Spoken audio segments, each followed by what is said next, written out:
Good evening, ladies and gentlemen. Welcome to the episode 2 of Millennial Things. The topic of discussion today is education. Let me tell you a story about education. There was a point in my life where my grades were really poor. In my undergrad, I had the overall GPA of 2.7, and that was considered very low. And if I would have been a little bit more lazy, then I would have failed altogether, but somehow I didn't. And so very early on in my life, I was conditioned to think that your grades determine your destiny or your life or how you turn out to be as an individual.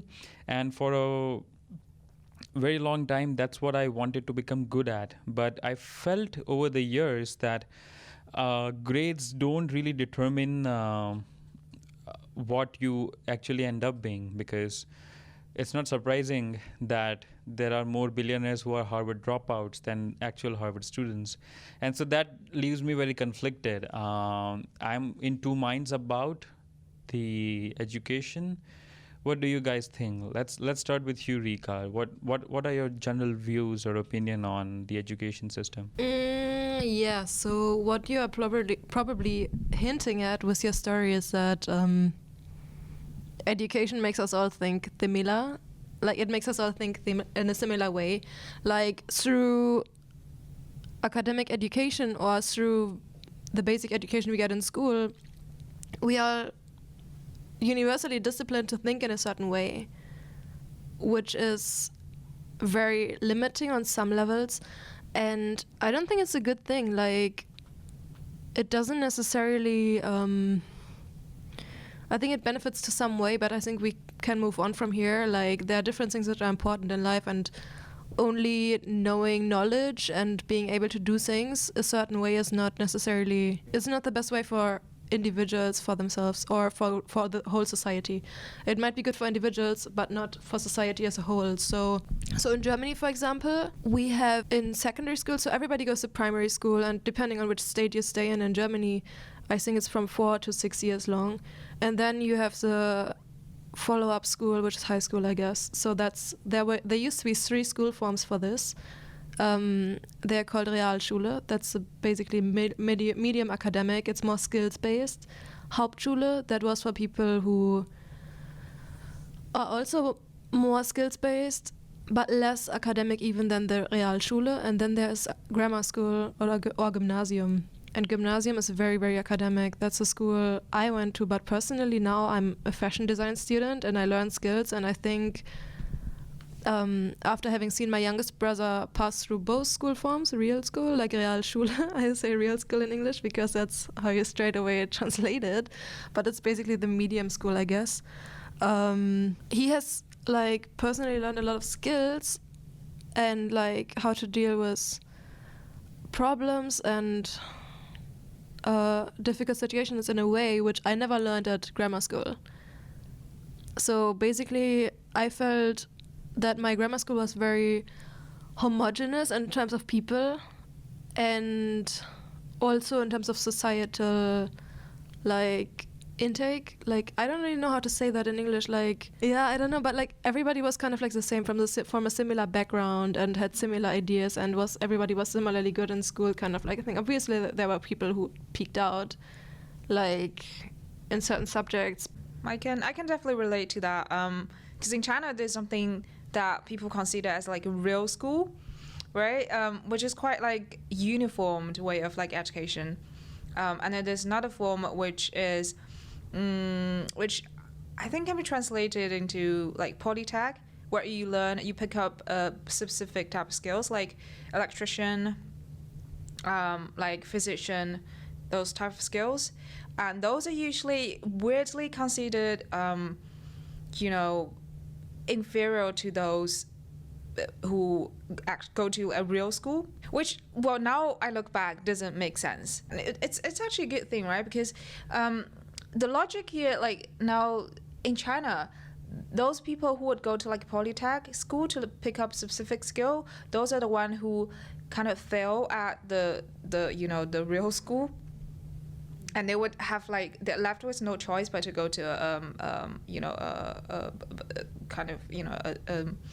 a skill-based school.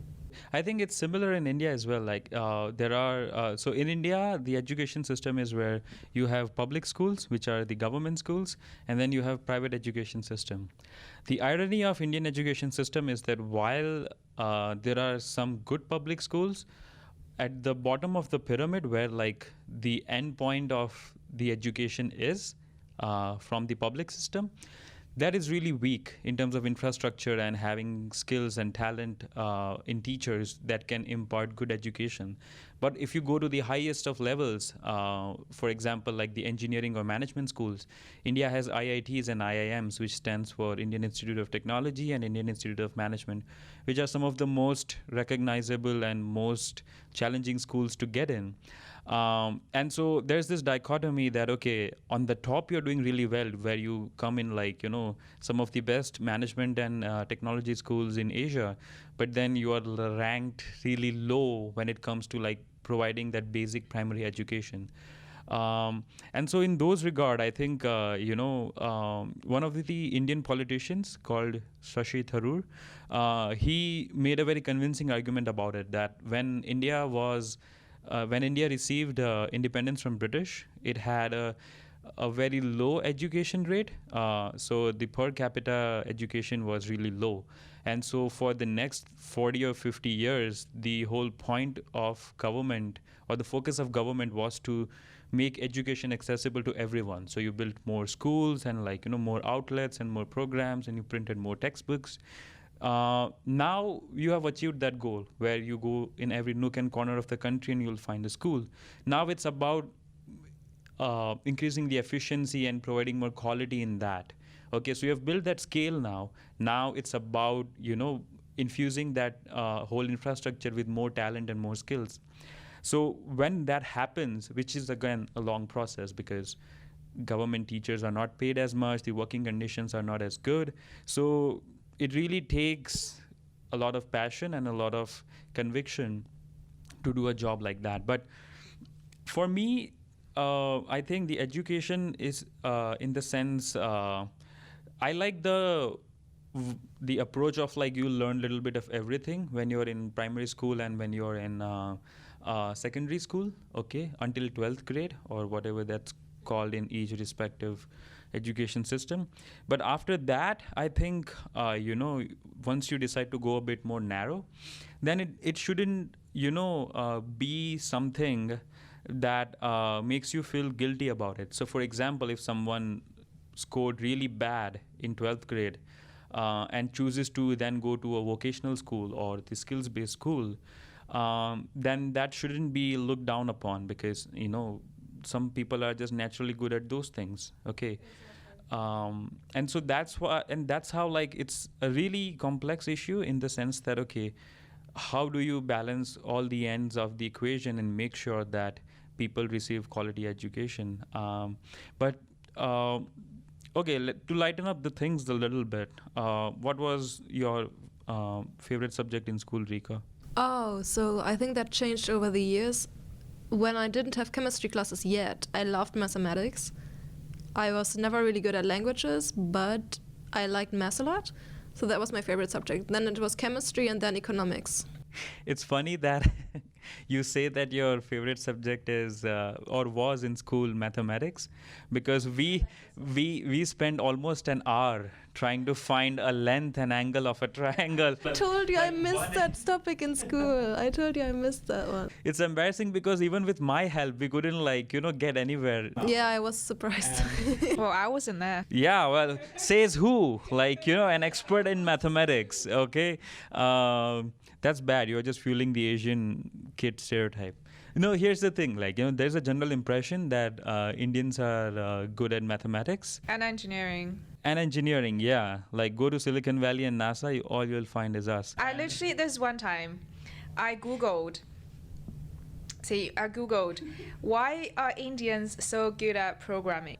And what came up? I don't think a lot of people have searched for that. So there were no relevant answers that you found? That I found particularly satisfying. Yeah, I mean, so there's this stereotype that Indians are good at mathematics. I am clearly not. I would say I'm an average, sort of above average kind of guy when it comes to mathematics, but that's something that I didn't really enjoy while I was in school. I really enjoyed science, which had this combination of physics, chemistry, and biology. So, like, school textbook had a little bit of all of that. And the reason I liked it because it fueled my curiosity about how things work. Okay, and so although there were like equations involved and there were like complex things, but the whole idea that okay, this is how things work, like gravity is there and it's real even though you don't see it, and every time you throw something up it will come down. And for someone to have figured it out and make it like so normal for us in our day-to-day lives that we don't even think about it was something that I felt really amazed by. And the other thing that really was interesting about science is that I wanted to become an astronaut because they had this whole thing about like there are other planets and galaxies and we are just one of the billion galaxies.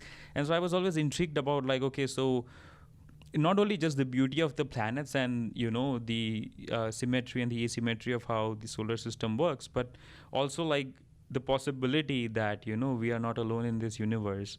And although I was in 5th or 6th grade, that is something that kept me really interested. But the moment I realized that how difficult it is to become an astronaut given the mathematical and engineering knowledge you require, I'm like, no, not for me. But yeah, you study mathematics, right? Yeah, at college, undergrad level, yeah. You studied mathematics. Yeah. Why would you torture yourself like that? I don't know, I just... Who studies math? But I actually, I really enjoyed that. I from perhaps 7th to 9th grade, I was not that good at maths, partly because like the maths teacher, like she was basically a bitch. I never liked her. And from like in high school, like my maths. So in the way it works in China is like, so the first 2 years in high school, you kind of just learn like everything. Well, actually, the first year, you learn everything. You learn like literature, Chinese, English, maths, geography, history, politics, and then from the second year of high school, you have to pick one track out of 2. In second year? From second year of high school, which is 10th grade. Oh, okay. The same for India. Yeah. So from like 10th grade, you have to pick the track. So I was very I was struggling. I was like basically torn up because I couldn't decide which side I wanted to pick because I was equally good and interested at like both of them. Them being like the arts subject, like the geography, history, and politics. Yeah, and then the other one being like physics, chemistry, and biology. So I picked the arts track. Liberal arts, you mean, right? Liberal arts, yes. Liberal arts and like political sciences, that kind of thing. Social sciences. Yeah, social sciences. Thank you. You cannot get away with that stuff when you have German on the table. So precision is of utmost importance. I'm used to that. Aren't we all used to that? Anyway, I picked the social sciences track, but then I always had this idea that like one day, once I finished high school, I would go abroad to study, which I did, which I'm very happy. Like it's to this day, I would say it's my the best decision I've made to leave China and go study abroad in a different country. But anyway, I picked maths basically because I was told that it was difficult to so back then, like I didn't speak any, like I could barely speak any English. It was like 5-6 years back. I barely spoke any English. Like it was just really bad. And for me, if I were to apply to like liberal arts major, or like something like international relations, it would have taken me like, a lot more effort than I actually put in like applying to a school abroad. So, and I was I was good at maths. Like I wasn't the top of my class, but I was good at maths. So it was kind of like something I was good at. So it was like a no-brainer choice for me. But I ended up enjoying what I did on a grad level for the most part. Do you feel that the way a teacher teaches a particular subject influences your interest in that? Oh, for me personally, It does? does, yeah. Who has been the most influential teacher so far in your life? Influential, like I don't think any single teacher has like shaped my character as such, but they are like, I do have personal preference if they can explain things in a way that can be like that I can pick up like quickly, and not too, because some people, the way they lecture is they just read things off the lecture slides. Yeah. And some people, they kind of, especially the maths classes I went to, the ones in like abstract algebra, they were literally just like, like off the rails. Like they were not explaining things in a way that I could apprehend. So it was quite painful as well. Okay. What about you, Rika? I had a couple of very good teachers who were really engaging and who could really... Yeah, I guess engaging is the word. Okay, yeah, so what did they engage you in? Definitely one of my economics teachers was really good. Then my favorite subject in uni, like while I was studying development economics, was politics of the world economy, which was an open elective. And that teacher was also really... the lecturer was engaging, but also it suddenly let things fall into place, because in economics you learn different theories. Yeah. But actually what you understand when you take politics of the, like some political science class, is that actually politics is what determines which policies are being put into place. Right. So it's very important for economists to also understand some of those things, I feel. Mm-hmm. Yeah. So when I was preparing for GMAT, I had this professor called Ravi Sriram, and essentially he was this no bullshit professor, where like, don't give excuses for your lack of practice and blame other things for your poor score in GMAT. You essentially have to put the work in if you want a top score and you want to get into a top school. And I think that kind of attitude really pushed me to think beyond my limitations, because I was always crippled by the idea that, oh no, I have to do the same mathematics again that I was really poor at. But fortunately, GMAT does not test you on the calculations. They test you on the application and the logic behind it, which is easier to develop and harder to sustain than, let's just for example, the ability to quickly calculate something. So it's more enduring, and that's why it's harder to come across. And that's why GMAT is sort of more of a test of logic than your, intelligence.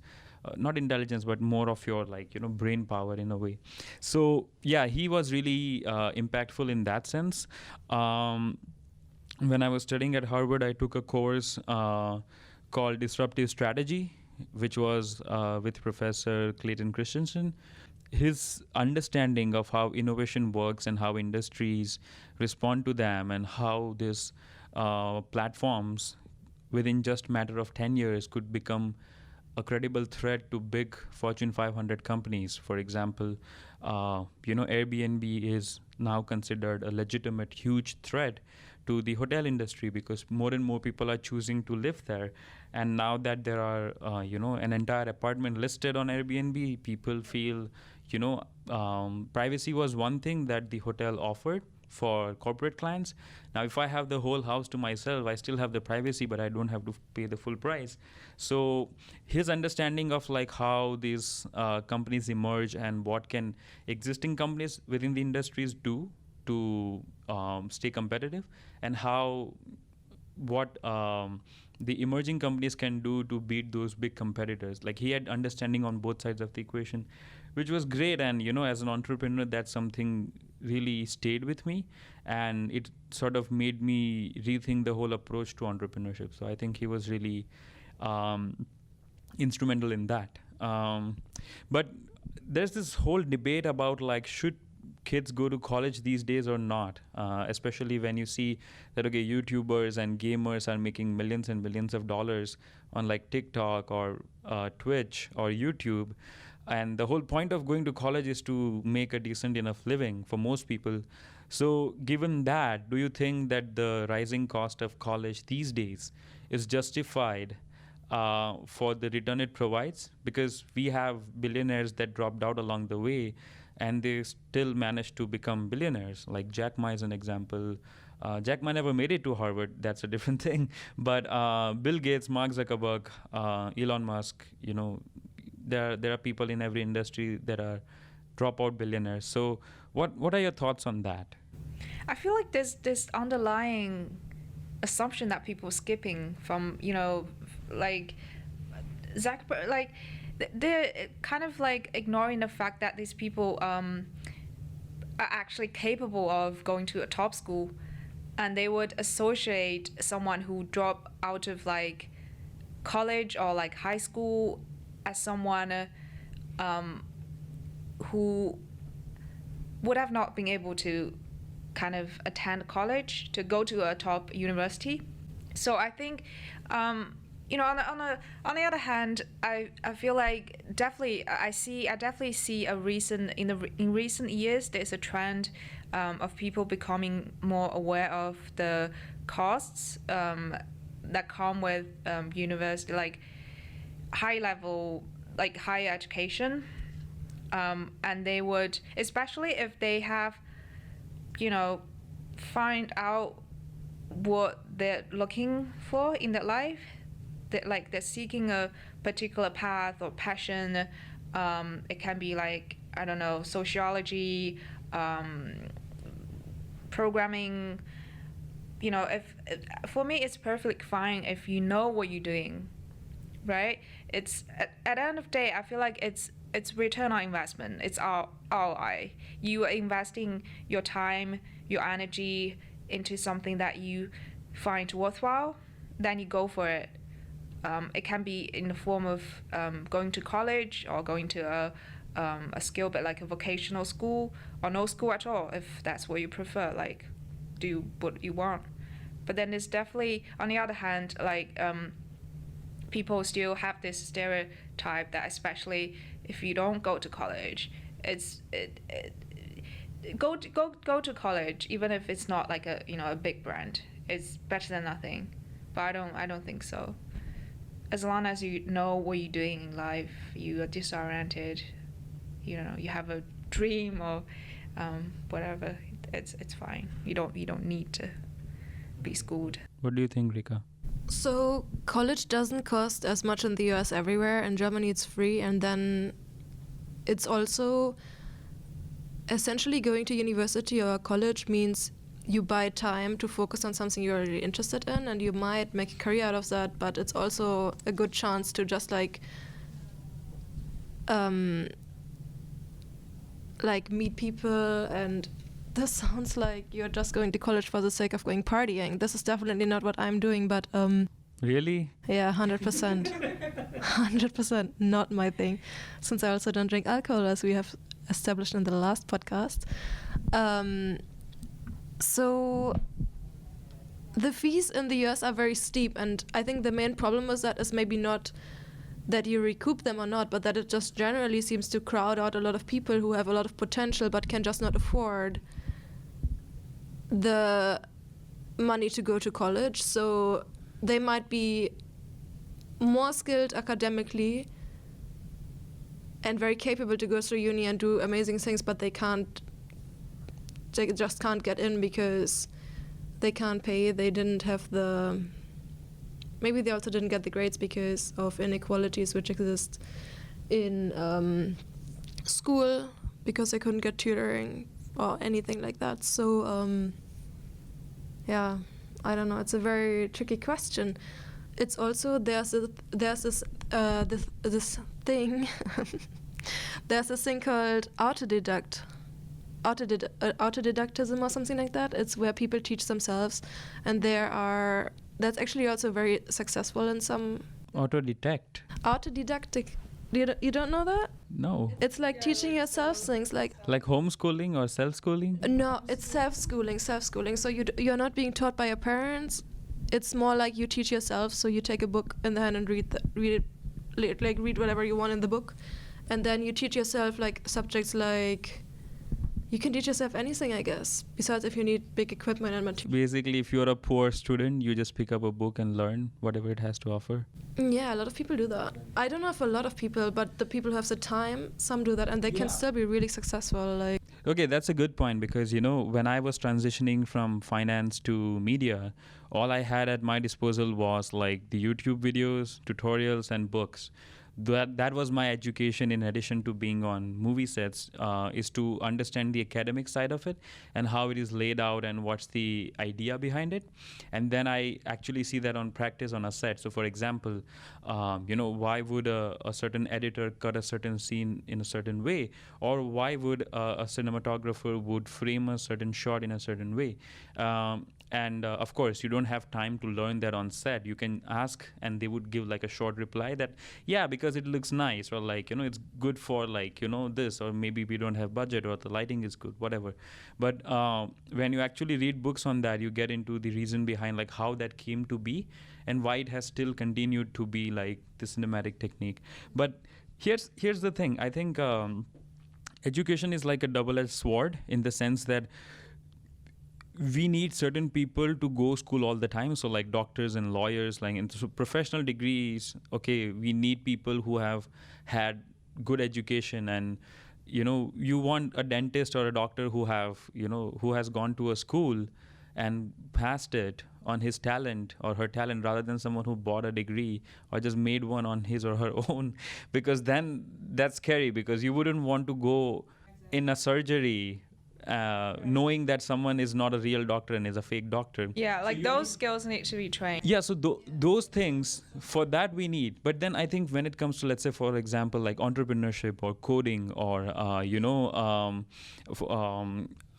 don't know, project management and stuff like that, do you really need to go to school and then pay like, upwards of $100,000? These are more skills, and like these are more like pragmatic skills type. Yeah. I mean, it's scary because right now there are more than 1 million people above the age of 70 who are still paying back their student loans. Like, there are 1 million people right now in the United States above the age of 70 that are still paying their student loan. But then this is also due to inequalities. No, I mean, these people went to decent colleges, okay? But along the time, the repayments were such that, while they were paying back their loan, the interest amount like kept on growing and growing and growing, and it became this perpetual thing that they cannot like now outgrow without any substantial bump into their income. I think education should be free, but don't you think if the education is free, then people won't value it? And the reason people value it is because the reason people value big schools is because it's hard to get in them, and then it's hard to survive.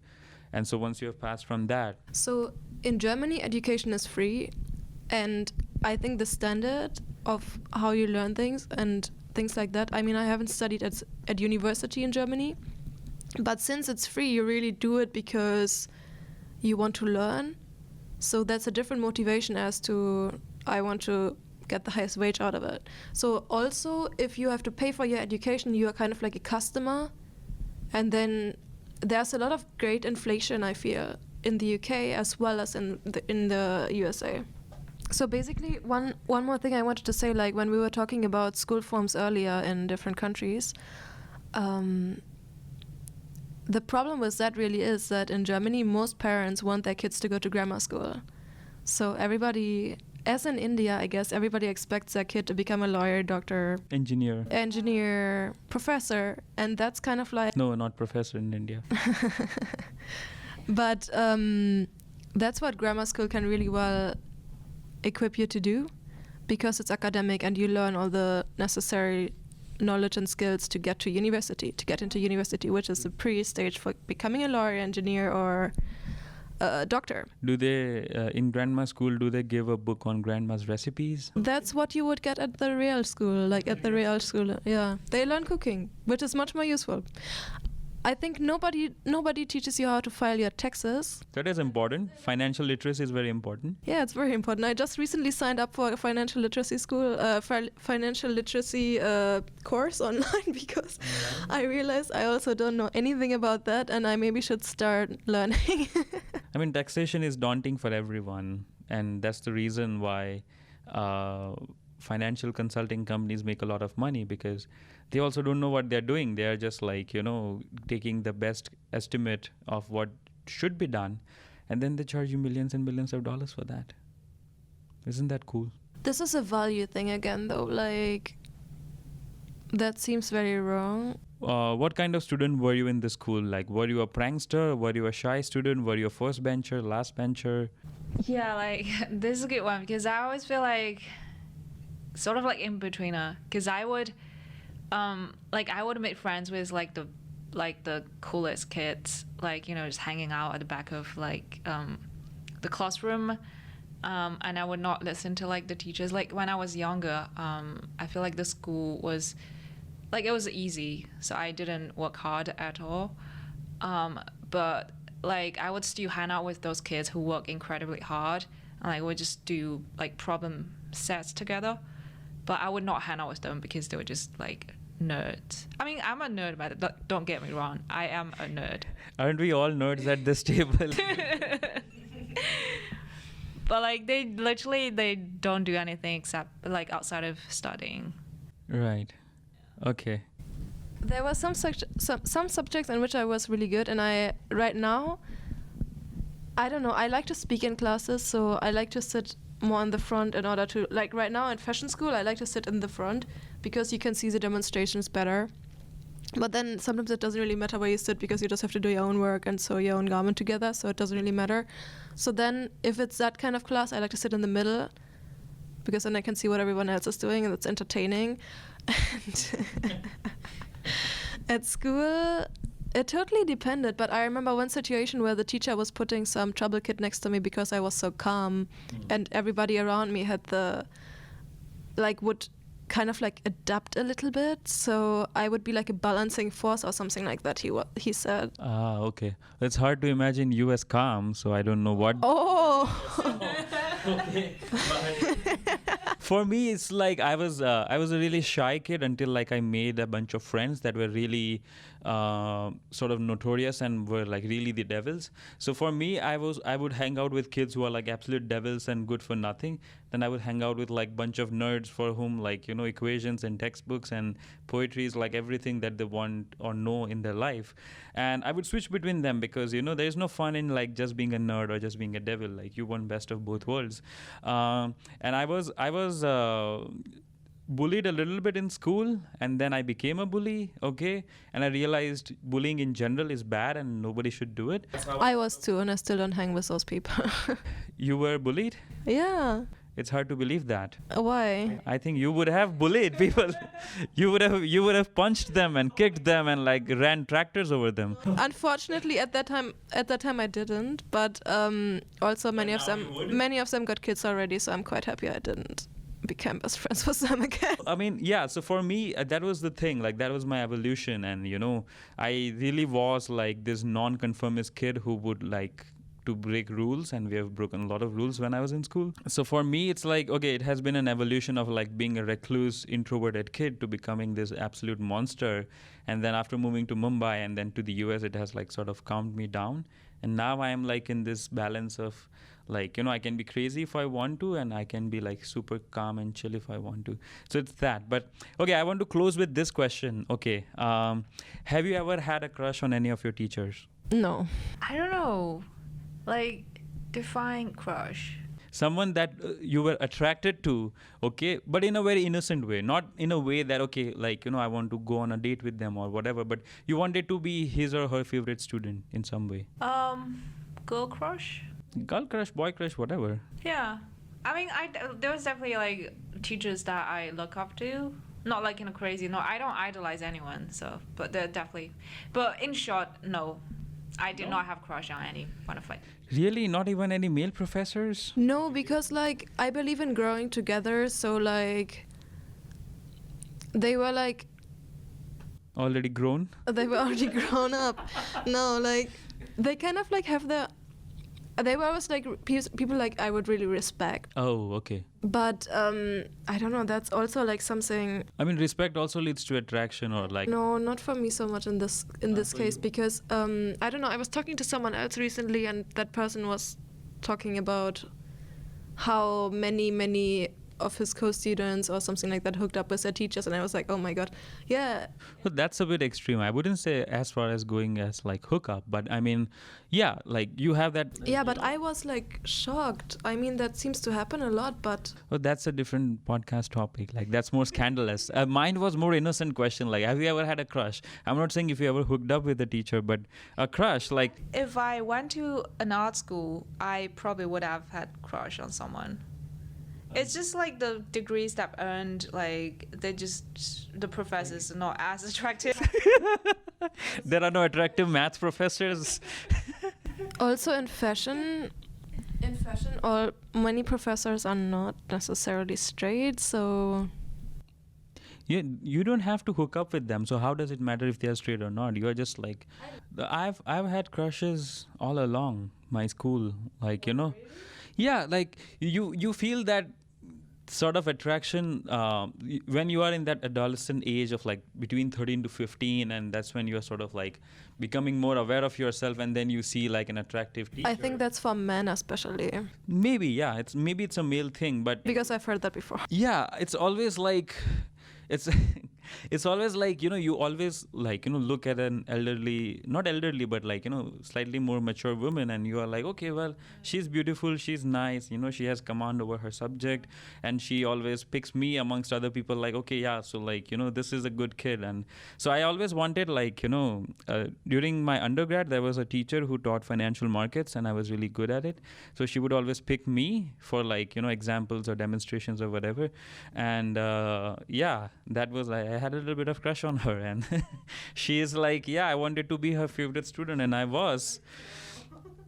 But even in school, like I would have crush on like teachers who are nice and wonderful and well spoken and things like that.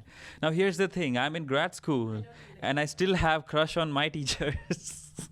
Okay, so it's, yeah, I mean, I know guys, okay, who asked out their teachers on date, and of course, like, they were single, of course. It's just that maybe because of age difference or whatever reasons, it never worked out. But in a lot of cases, I've seen it has worked out. So I'm not saying that I'll like, want to spend my life with a teacher. But all I'm saying is that, yeah, it's a thing that. I mean, Emmanuel Macron, the French president, the French president married his high school teacher, or. Really? Yeah, he did. That's one example, yeah, right? Like, and so it's, for me, it's like that okay, it's a fleeting attraction. It's not, it's like infatuation. Like, you are not like thinking of long-term things with them, but you are just like, you find them pleasant and they find you pleasant. It's like. But then if you make a move, then it works out, then, it might actually become a thing. Like, I don't see. You make it sound so bad. Like, what is make a move? Like, make a move. Like, the timing is right, the lecture has just ended, make a move. I think in relationships, it's a very good thing if you can learn from each other. Like, if one person doesn't need to be necessarily superior. I think I've said this word so many times today, necessarily. Never mind, but. Okay, are you still like, Okay, one more question. Like, are you still in touch with your friends from high school or? That's the thing. See, like I had a lot of good friends, but now I feel like we just kind of our like life goals, our path just diverted. Doesn't there is no intersection. It is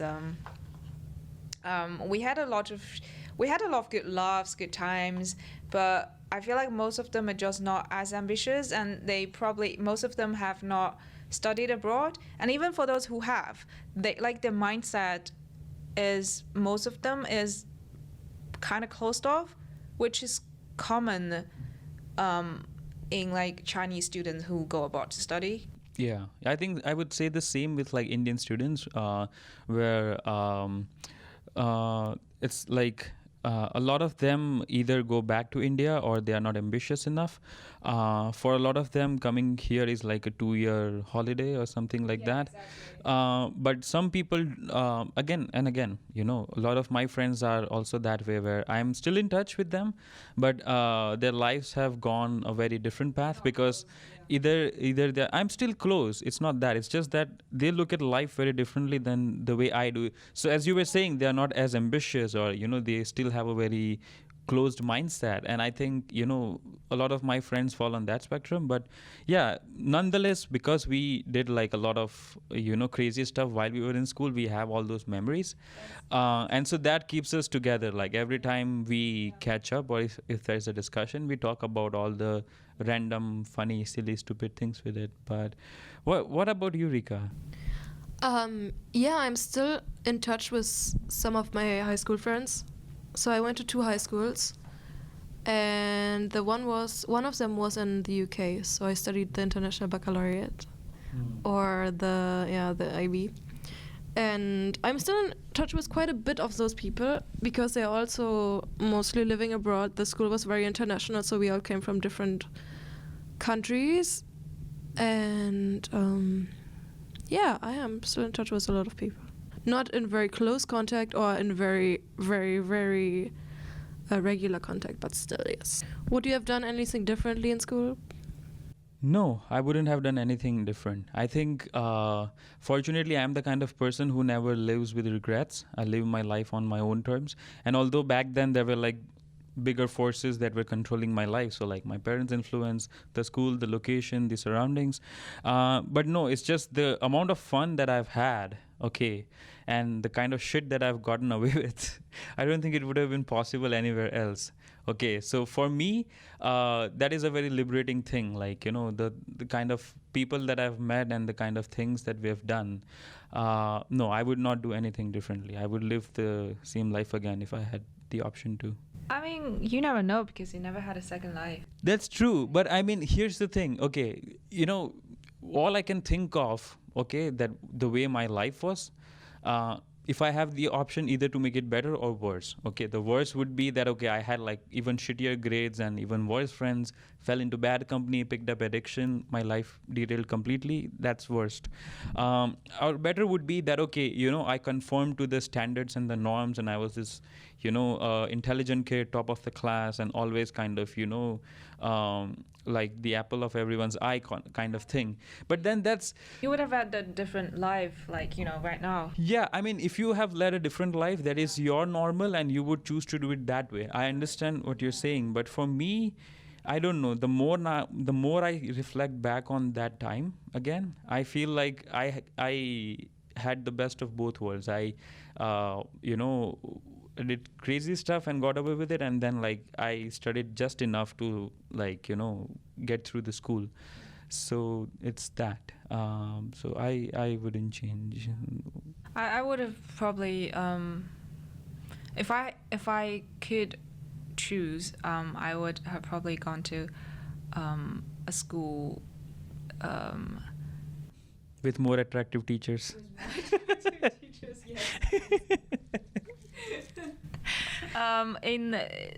Like different to China, basically. Not in China. I don't think. I was like, it was kind of strange in a way that I was different to a lot of people. a lot of my friends, but we would still get along. And I never liked the way how they educated us. You know, they never. I never had any like inspiring or inspirational encounters, or you know, I never. No, basically, no one taught us how to find your passion, which I mean sounds cliche, but it's so important. So you would change that about your background, where you would be in an environment where I would be like encouraged to like pursue my dreams, find my dreams and pursue them. What about you, Rika? I'm very happy where I'm standing today too. So I don't know. Maybe I would have changed little things here and there, but overall, like the experiences I have made have brought me where I am today. So I have learned so much through the bad and the good times that I became the person I am today, and I'm thankful for that. I have one last question, that if everyone is on time in Germany, then who is late? No one is late. People are early. I find that hard to believe. Aalok. But I'm not a German, or I don't live in Germany. While I was still living in Germany, I would always be late. I would be late. And then my mom... No, my mom was like, Rika, you are moving abroad, so people are going to expect you to be on time because you're German. And I was like, okay, mom. And I came on time like every time since then, because besides, okay, sometimes I like... I love how you became a punctual person just to fit that stereotype. Sorry, what? I love how your mom like asked you to be punctual just for you to fit in like this stereotype. Yeah, no, but it worked. Like I was very punctual for the longest time. Well, like whenever people refer to you, remember that German girl who's always on time? She is on time because she's German, not because she likes punctuality. What are your views, like parting views, final thoughts on education? No schooling ever. There should be no school at all? I think we should... Should alcohol be made free in every school? No. Yes. Oh, there's also one thing that I'm super grateful for, which is in China, like for high school kids, well, at least for the school I went to, or like my region, like taking drugs is not a thing. It's not acceptable. No one uses drugs. Because if it was a thing, I would have been a crackhead. What are your thoughts? There are the Millennium Development Goals, right, which had like one goal in them, which was to educate everyone to primary school level of education until 2015. I think that failed. However, the goal is still there. I think it's being put over to the Sustainable Development Goals, which still has an education component to it. So I think educating people in reading, writing, calculating, and all these kind of things is very important because it gives people autonomy and it grants chances to people, and it's like a basic thing everybody should know. However, there are other things we can't forget about, which is like a moral and like emotional education. That's something that's lacking today, and I think... Right. Yeah. So I think this is my thought on education, that education certainly has to be our part of upbringing, because I feel that it allows you to explore different interests and explore your own personality and make friends and understand that what are things out there that you can learn, and it's good for your brain's development, and you require that kind of learning. There has to be formal education. I'm saying that there has to be a structure with which we impart information that then becomes a way for people not only to make a living, but also to bring about a change in the society. But that being said, I also feel that it shouldn't be the measure of a person, where if someone went to a big school or a small school, or all of those things shouldn't matter in appreciating a person's talent, because as we all know, not everyone who went to a big school turned out to be a millionaire or successful. Similarly, the way people who went to a smaller school or lesser known school also went on to do very wonderful things. So I feel that, education should not be the measure of a person's personality or their character or their values. I just feel that, okay, we need to have a system through which we impart knowledge, and that should have a more that should have a more liberating effect on people, where it gives them wings to explore what they want and not restrict them into something that they don't like doing. So societies and parents and your friends should encourage your choices as far as education is concerned, rather than nitpicking and saying why you won't be good at it. So that is to say the responsibility is on the rest of us, to not judge these people who choose not to go to college or pick a major that is not popular, or what people think are like noble professions, such as being a lawyer or Yeah, I mean, here's the thing. Yeah, one of my best friends, actually, he studied sociology at Harvard, couldn't find a job, struggled to even make the rent, went to grad school, took a student loan, did Asian studies over there. I think it was East Asian or Asian, I don't know, but some Asian studies, okay. And he graduated with a big student loan and still couldn't find a job. But eventually his life is back on track now, and he figured out how to make money based on what he likes doing. So everyone, people who don't get job outside of college does not mean that they're doomed for life. It's just that they have not reached a point where they can show their talent to the point that they can earn a decent living. Majors like history or theology or geography are not like, sort of considered to be the most important majors. Or useful, like people are like, you're wasting your time. But I think it's only a matter of like what you learn and how you apply, that then determines your life. And so in that regard, I feel education can be very empowering, and it should not be used as a limiting factor. And here's the thing, like biggest companies on this planet, like Apple, Amazon, Google, they don't require the formal 4-year undergrad degree now. They are looking for skills rather than degree. So if someone dropped out after 12th grade but is an expert coder in something, a company will hire it, because nobody is looking at your degree and determining that, okay, are you fit for this job or not. Ultimately, how you perform on the job is what leads you to keep that job.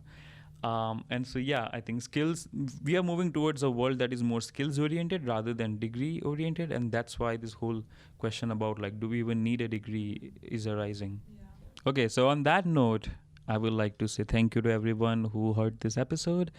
I hope you guys had fun. And if you have any suggestions for what other topics we should cover on this podcast, then please send us your recommendations.